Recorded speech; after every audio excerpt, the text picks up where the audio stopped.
Yan. So guys, ang dami nagtatanong, may mangyayari ba bukas sa Senate? Dahil sa Monday, okay. Parating may nangyayari sa Senate. Pero bukas po, kung tinatanong nyo yung sesyon, wala po kaming sesyon. Kaya maraming medyo natatawa ko yung mga grupo na ayaw sa atin, sa grupo natin. Panay post, be alert, pigilan natin, mag-ano tayo dito. Kaya, sa Monday, may balak po sila. Wala po kaming sesyon, naka-adjourn po kami hanggang October 10. And then, may usapan na po kami sa October 10. Yun ang abangan nyo po, October 10. Bakit nyo abangan? May usapan po kami, hindi po ako si Cheese. Lilinawin ko, ayan, si Mocha nakikinig. Almost 1,000 na tayong nakikinig. Ayan, Mila Vinegro. Brother Romel, nasa Kingdom of Saudi Arabia, God bless you. Thank you po sa covering us with prayer. So, I was in the middle of saying sa October 10, doon kami may sesyon. At may usapan na kami ni Senator Cheese. Si Senator Cheese ang usapan namin, hindi ako. So, lilinawin ko lilinawin ko. Ang usapan namin, si Senator Cheese ang magse-celebrate ng kanyang birthday sa October 10. Kasi birthday niya October 10. Ako po, end of the month pa. Kayo naman kasi ang dami niyong iniisip eh. Sunday, family time, time sa community niyo. O, pati asawa ko po to napaal. Akala niya may ina-announce ako. Hindi po, yun nga sinasabi ko na steady lang po. Whatever will be, will be. Let's walk by faith and not by sight. Diba? So yes, grabe po ang fear, ang anger, confusion, pero grabe din po ang pagmamahal. So, ano ba yung hierarchy sa Bible? Una, mahalin ng Diyos. So, lahat tayo, kapwa-tao, lahat tayo creation ng Panginoon. Anuman religion natin, anuman edad natin, anuman ang political color natin. Di ba? So, una, mahalin natin Diyos. Pangalawa, sabi ng Diyos, kung paano tayo mahalin natin yung isa't isa. So, hirap po, mahirap. Pag nagbabasa ka nagbabash sa'yo, paano mo mamahalin yun? Pero yun ang utos ng Diyos. Diba? So, especially po, pagka may weekend, may time off, let's talk, let's have a conversation. Actually, yun ang topic ko ngayon. So, tapusin muna natin ha. Let's praise God for weekends. Let's praise God for family. Praise God sa lahat ng mga churches, diba? Sa mga lahat ng mga gawain. Of course, let's praise God sa lahat ng tumutulong po sa Masbate, sa parts po ng Mindoro, parts po ng Samar. Of course po, yung mga kababayan natin na tulong ng tulong sa Cebu. Shout out po sa lahat ng mga rescue, mga doktor po, mga nasa medical profession na nagtabang o nagtulong-tulong, di ba? So, yes, totoo po na, in action ang politika, but napakarami din nangangailangan. May malaking sunog. Nabasa ko a few days ago sa Davao and then sa CDO. So, there's so much we can do to help each other. Having said that, we have to multitask, di ba? So, marami tayong pag-uusapan this week, pero wag nyo na abangan yung may mangyayari. Basta't ipag-pray nyo parate, simple lang. Lord, put us where you want us and make sure we do what you want us to do. Di ba? Tingnan nyo po yung buhay ni Moses. 40 years, nasa palasyo po siya. Ano po siya? Tinitignan pa na pwedeng maging Pharaoh. Ang Pharaoh nun, hindi pa ruler, dinodiyos. Of course, hindi tunay na Diyos, pero dinodiyos. After that, 40 years siya nasa desert.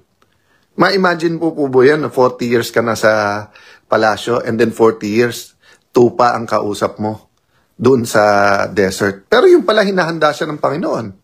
Pero hindi para bumalik sa palasyo at maging occupant ng palasyo. Kung hindi, para kausapin ang Pharaoh at sabihin, let my people go. Then he had to lead his people. 40. So, yes, lahat po tayo may ambisyon, lahat po tayo may vision, lahat po tayo may malasakit, lahat po tayo gustong lumaban, especially this time na talagang kailangan magka-tipping point, kailangan magka-turning point, kailangan may point of preference, at kailangan talaga may pagbabago. Thank you po sa mga nanonood from Sulu. Yan. Stephanie Chan. Anong tanong niya? Cram? Good evening sa'yo. Sharon Rose. Pete Valdez.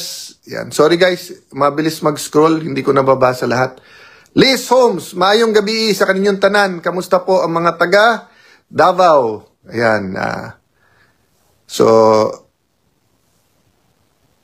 Okay, maraming totoo, maraming hindi eh. Tignan nyo po yung sa proposal ko lang po na sabi ko, please consider. So, kumbaga sa mga nagmi-meeting, lahat naghahanap ng solusyon. So, minsan, guys, pag-isipan nyo to. Ang dami ng dagdag bawas eh. May dami nagte-text, nagko-comment, sabi gano'n. Pag nag-resign ng lahat, paano yun? Hindi na kayo accountable. Wow, ang layo naman nun.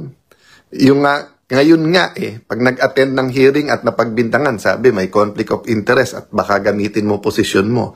Di pag nag-resign, wala nang posisyon na pwedeng gamitin at definitely, pwede mo pa rin i-hold accountable. So, ang topic ko tonight is honest conversations. So kasi kanina po nakiramay ako doon sa mahal naming congressman ng 1st District, si Ading Cruz, kasi po nauna na yung kapatid niya. Malapit po sa amin yung kapatid niya na yon. It's a long story, no? But yung kapatid na yon ay blessing talaga sa kanilang pamilya.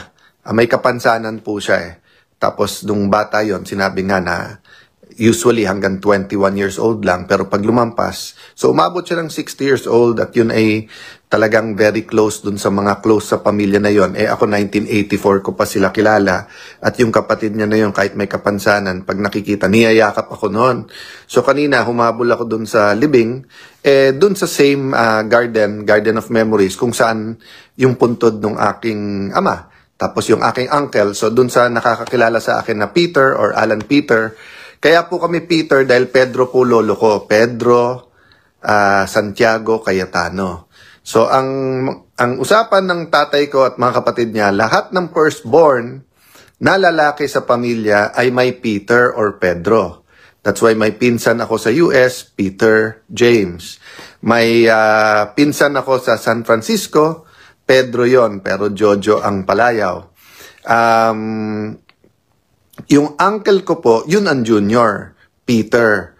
So nakita ko po yung post ng anak niya naman si Peter Alan, na happy birthday dad. Kaya pagdaan ko kanina, yun nga, nakita ko October 2. So naalala ko tuloy yung turo ng dad ko. So minsan kasi nung pinapagalitan niya ako, sabi niya, anak, kahit gaano kasama, kahit anong kasalanan, kahit anong problema, kausapin mo ako, pero never ka magsisinungaling sa akin. So, ibabalik ko po sa atin lahat yon. Di ba tayo pwede mag-discuss sa ating national issues sa hinaharap ng ating bansa? But wag tayo magdagdag bawas, wag natin baliin o wag tayo magsinungaling. Kasi hindi tayo magkakaintindihan. Ba't pa tayo nag-uusap-usap? Di ba?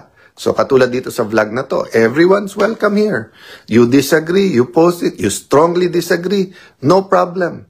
Pero babaliin mo yung sinabi namin o babaliin ko yung sinabi nyo, hindi talaga magkakaunawaan. So sabihin nyo, hindi kasi dami nilang follower.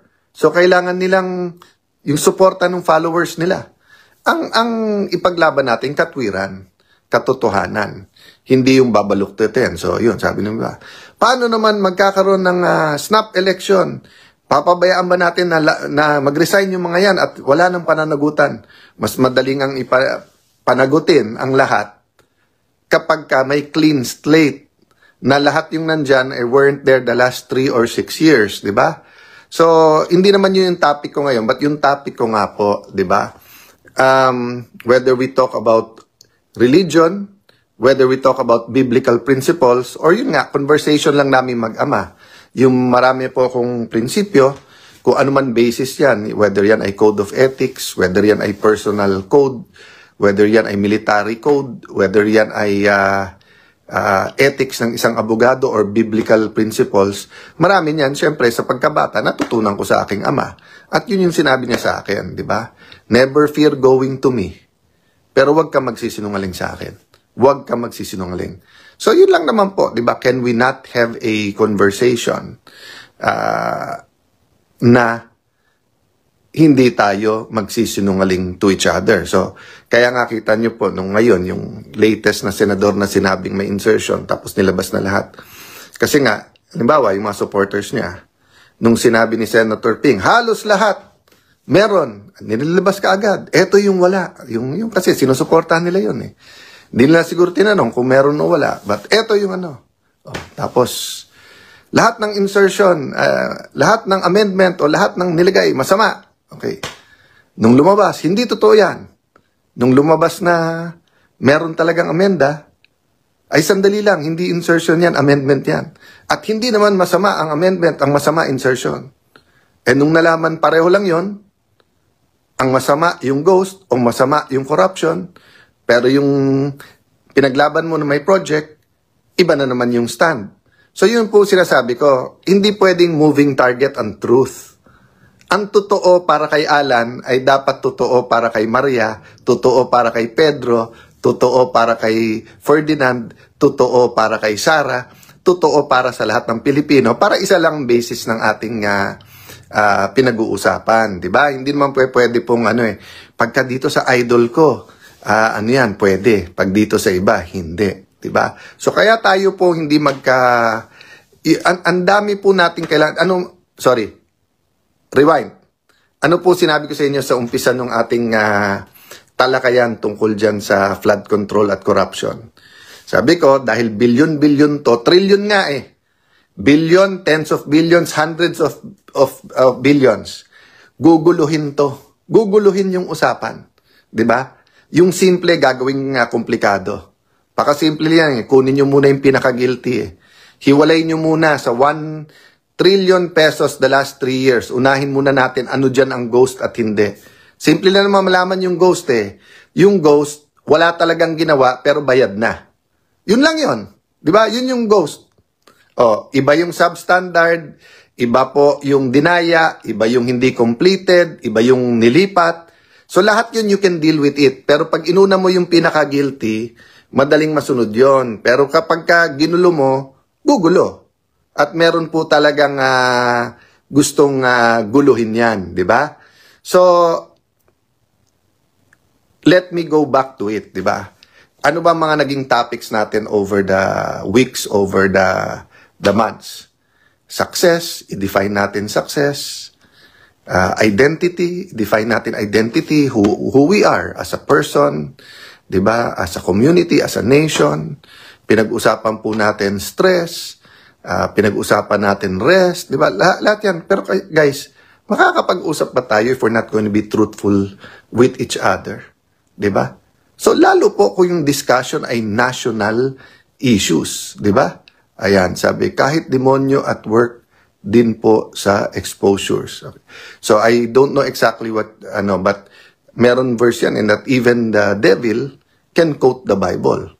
Totoo din naman po yun, pero hindi ibig sabihin, pag nag-quote, devil o hindi. Ang titignan po natin, yung intention at kung may katotohanan o hindi. Di ba? Kaya nga sabi nila na dati na parang halimbawa kung may nagnakaw, yung sasabihin ba niya totoo o hindi? Eh syempre magnanakaw, kung tatanungin tungkol sa nakaw niya, malamang hindi. Pero hindi naman ibig sabihin na lahat ng sasabihin niya hindi totoo. That's why nga po, may science nung cross-examination at saka nung batas, di ba? So yun po yung ating tinitignan, di ba? So, kung makikita nyo po, sa 1 trillion po na budget, flood control pa lang yun, in the last 3 years. So, in the last 3 years, mga 3 trillion sa infrastructure, DPWH pa lang yun. Meron pa tayong BIR, may customs, meron pong sa Department of Health, sabi ni Mayor Magalong, may tinitignan din po kami dyan. Hindi po natin dapat lahatin eh. Kasi, di ba, hindi natin na sinasabing lahat ng sa costo, lahat ng sa BR. Minsan naawa ko doon sa mga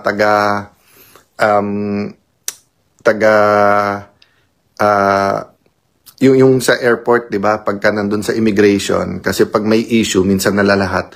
Nung nasa DFA ako, we work closely with them for many issues, national security, sa mga foreigners, yung human trafficking. So there's a lot of good people, di ba? Whether that's customs o ganyan. Kaya lang nga, pagka hindi na-expose ka agad, gumugulo. So that's what I'm saying. We have to have an honest and to goodness conversation with everyone. O, those who joined us lang ngayon, yung tinatanong pa, may mangyayari ba bukas? Wala po kaming session bukas kasi po kami, so October 10 pa ho. At October 10 ho, birthday ni Cheese. Yon. So binibiro ko lang ho kanina yung sinasabi ko kasi ko ng asawa ko kung ano sinasabi ko. Sinasabi ko, hindi ako ang may birthday sa October 10. Pareho kaming October ang birthday. Ako po end of the month pa, 'di ba? Okay, so Atelia Pelaez. Cathy De Villiers, how are you? Good evening. Shout out sa ating mga kabataan sa buong Taguig at buong Pilipinas. Archie Ang, good evening sa iyo. Yan. So, we're watching from Finland. Yan, si Winshoni Palomaria. Ganda daw dyan sa inyo. I think I've never been. Diba? Ang yaman ng Pilipinas pero di ramdam ng Pilipino. Nili Bates, thank you very much. Alam niyo po, may nagpre-pray sa amin, American pastor. Sabi nga niya, ang nakita niya isang bowl, pero butas-butas. At nakikita niya ang nilalagay sa bowl or laman ng bowl, parang liquid gold or parang oil, ibig sabihin kayamanan. February niya po sinabi to ha. Pero sabi niya, butas-butas. At ang problema, ang bumutas, yung dapat nagbabantay. Yung dapat namamahala, nagmamanage dun sa bowl na yon. So sabi niya, dahil dun, may gagawin ang Diyos. Pero wag mangamba kasi kasama sa pag-uusig, yung revival. Diba? February sinabi sa amin yon. So, there's great opportunity dun sa gulong nangyayari sa atin. Opportunity for a turning point, opportunity for repentance, opportunity not only for reform but renewal, yung sistema natin, yung kultura maayos. So, good evening everyone. Kahit napakarami tayo ngayon, good morning na pala, no? So, prayers of blessings this week na parati tayong mag-submit na kung ano will ng Panginoon. Gusto ko lang din pong hingin dun sa mga kasama natin ngayon kung meron pong, parati yan po sa mga inner circles natin, there's someone hurting, di ba? Whether it's because of physical relation, whether it's because may sakit, whether it's because of job o financial, or may maling ginawa na gustong itama, di ba?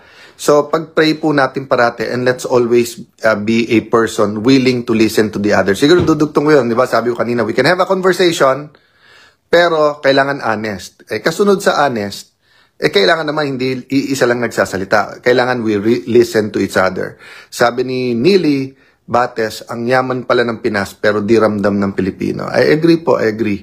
Ang masakit din po ramdam nung ilan pero marami hindi. At dun sa ilan, yung iba naman hard work talaga, pero yung iba